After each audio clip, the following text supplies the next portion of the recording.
Hello dear students, it is almost 2 months. All of us are under lockdown situation in Odisha, and as you know, due to unprecedented COVID-19 pandemic, we have been locked down since last 2 months, and we now do not enjoy the privilege of being in the class. So today I am Dr. S.K. Naik, Senior Lecturer Civil, Bose Cuttack. I will be teaching you a subject through your TV, and that subject is column design. I mean, that is the 7th chapter of 4th semester civil engineering, design of columns and footings.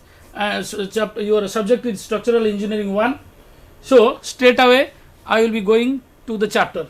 As you know, column design, we have already learnt quite a lot of structural elements in structural engineering, and the column design is the last chapter of your subject, structural engineering, structural design 1. So straight away going to that, I would like to first explain what are the different structural components that you will be seeing in a building. These are the structural components. First one is your beam, second is your slab, third is your columns, fourth is footings, and the fifth one is your staircases.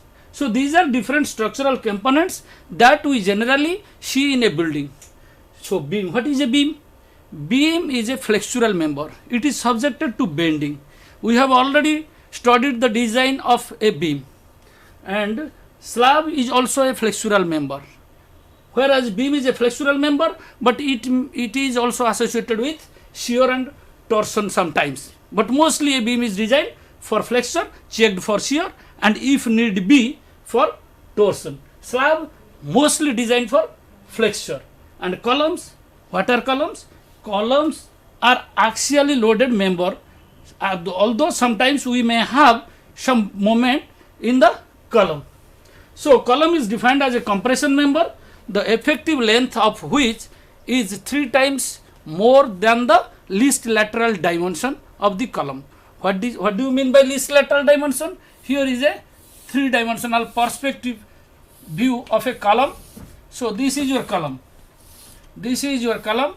Suppose this is your length of the column. This is the length of the column, and here is your load. The load may be acting axially along the axis of the column, or it may have some eccentricity. The eccentricity may be along the x-axis or along the x-axis, or there may not be any eccentricity. If the load is acting exactly along the axis of the column, then it is concentrically loaded column. If it is acting somewhere here, then you are having some eccentricity along this x axis.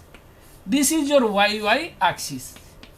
If your load is somewhere here on this axis, then there is a eccentricity along the y axis.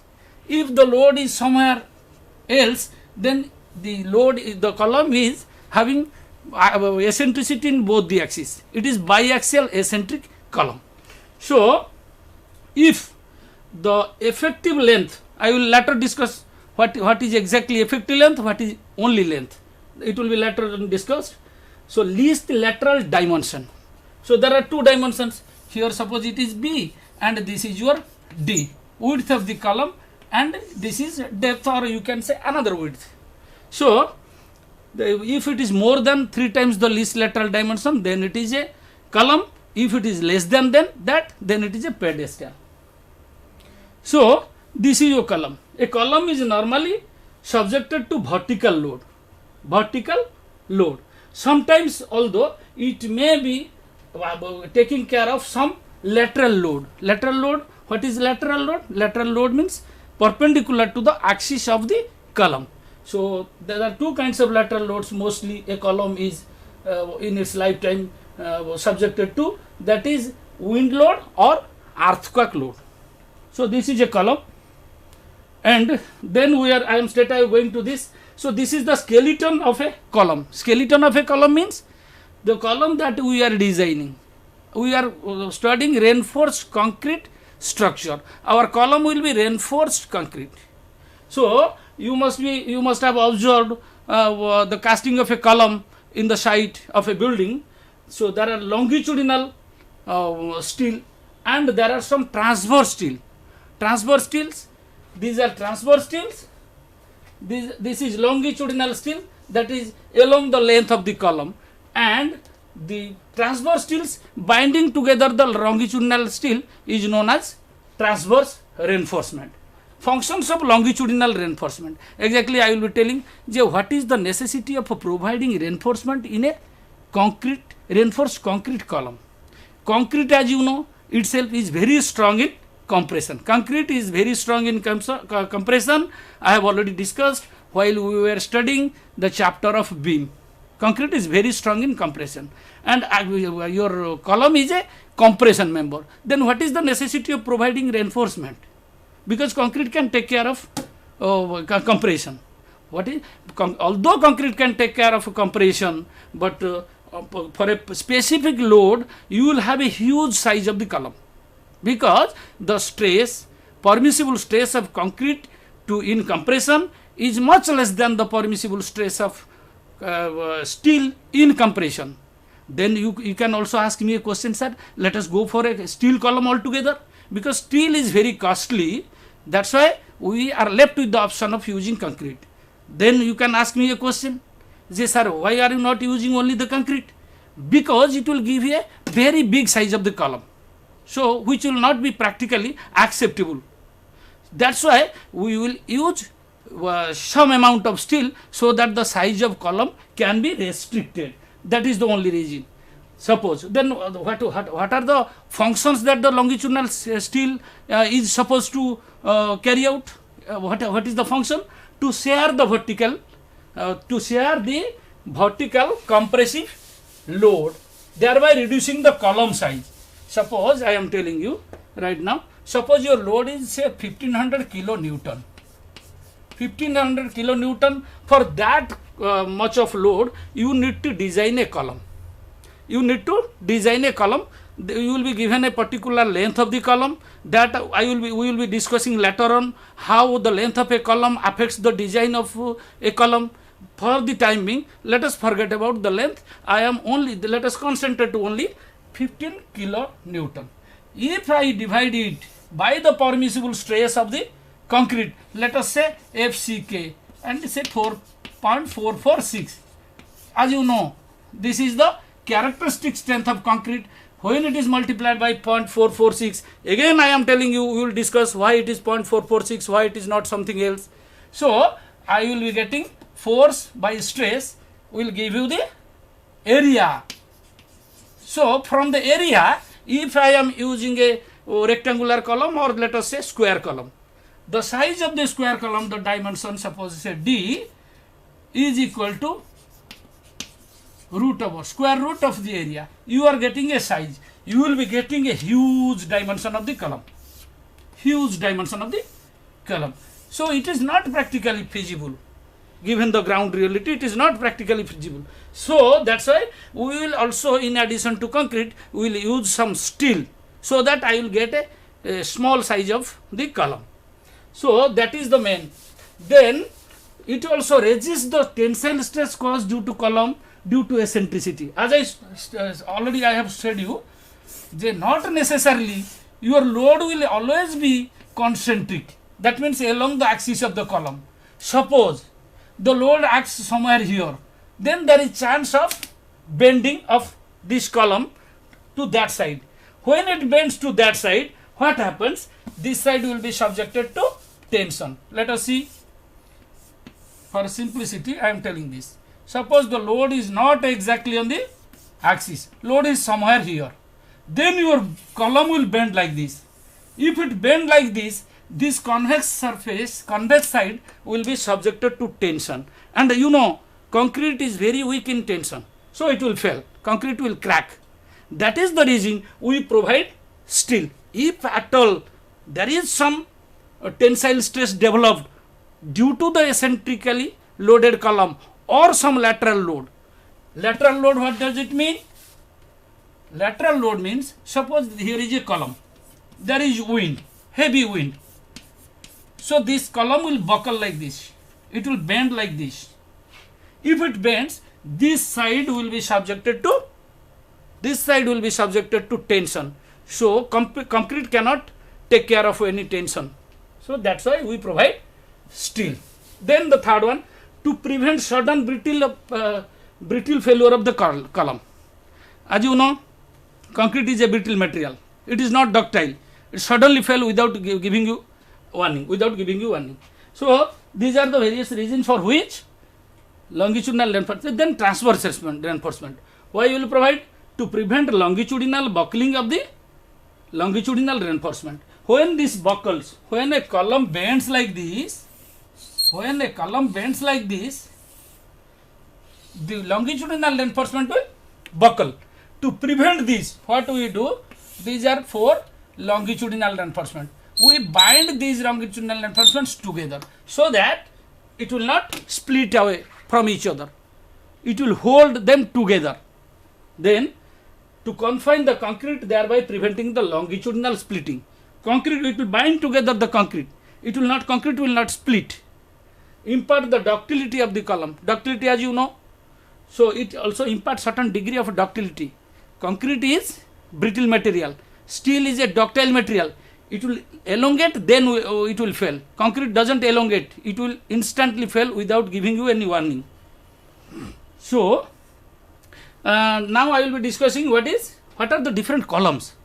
What are the classification of column? Based on the shape, these are the different. I will quickly go through all these classification of the columns. So that is based on shape, rectangle, square, circular and polygon. The size itself, the shape itself suggests. Then these are also different types of columns. You will tell me that, sir, we have not come across such type of columns. These are for architectural requirement, sometimes in the temples, sometimes in some specific occasions you may have to provide this type of columns, a T column, L column or a plus shaped column or any polygonal cross section of the column. Then based on the slenderness ratio. Now if I ask you a question, what is a long column, what is a short column? Already you have studied mechanics of material, structural mechanics. From your knowledge of structural mechanics, you can recall that there is a column called long and column called short column. What is that? Long column means it is not, only length will not suggest whether it is long or short. A column can be long or short only when its length is compared to its least lateral dimension, means its width and depth. The lateral size of the column when compared to the length, it will suggest. What is that? The ratio of the effective length of column to the least radius of gyration, if it is less than 40. Otherwise, if I say, if the ratio of the effective length is less than to its least lateral dimension is less than 12, effective length, L effective. As I have already told, I will tell you later on what is effective length, what is length. There is one is clear length, another one is your effective length. Effective length divided by, suppose this is your cross section, this one is B and this one is D. Suppose this is the least dimension. Least means among the less one, the smaller one among these two. Divide this one. So this ratio, if it is less than 12, then it is a short column. If it is more than 12, that will be a long column. Suppose for example this stick, whether it is long or short, how can you say? It will be long.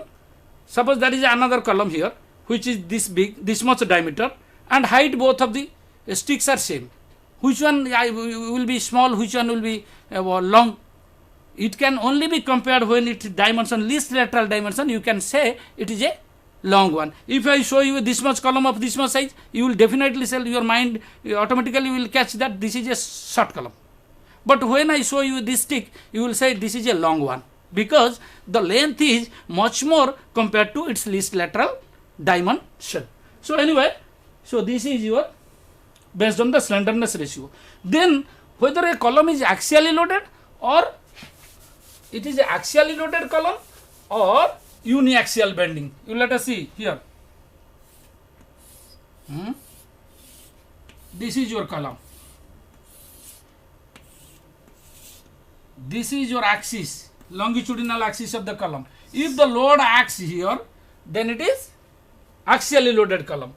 If the load acts here along this axis, this is suppose your x-axis and this is your y axis. If it acts along the x axis, then it is uniaxial bending. It will only bend in this axis. If it is somewhere here, you see, it is at certain distance from the x axis and certain distance from the y axis.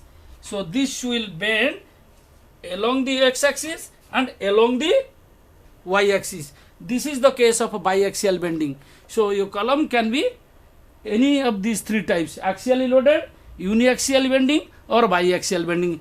In this diagram it is very much clear. You can see this is your vertical load without this lateral load. This you can say is axially loaded column. If there is a lateral load from this side, then it will bend to this side, bend to that side, uniaxial bending. Here what happens? There is lateral load, wind from this side, earthquake from the x side. So it will bend in both the axes, along the x axis and along the y axis. And along with that, there is an axial load. So this is a biaxially loaded column. Anyway, this is your based on the pattern of lateral reinforcement. Lateral reinforcement, as I have said you, transverse reinforcements which binds together all the longitudinal reinforcement. Depending upon that, so this is called your tied column. Tied column. This is called spiral column. You cannot understand it right from there because this is the plan of the cross section and this is the elevation of your cross section. That is a circular column. Let us see. So this is a column. If your reinforcements are like this, again let me draw a three-dimensional picture. 1, 2, 3 and 4. So if I bind the rod like this,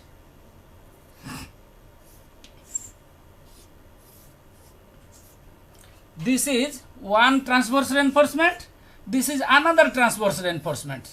There is a gap between the two. This is called the spacing. If the arrangement of transverse reinforcement is like this, then it is falling under the category of tied RCC column. But sometimes what we see in circular column, you see, in circular column we go like this, spiraling. So that type of column is known as spiral column.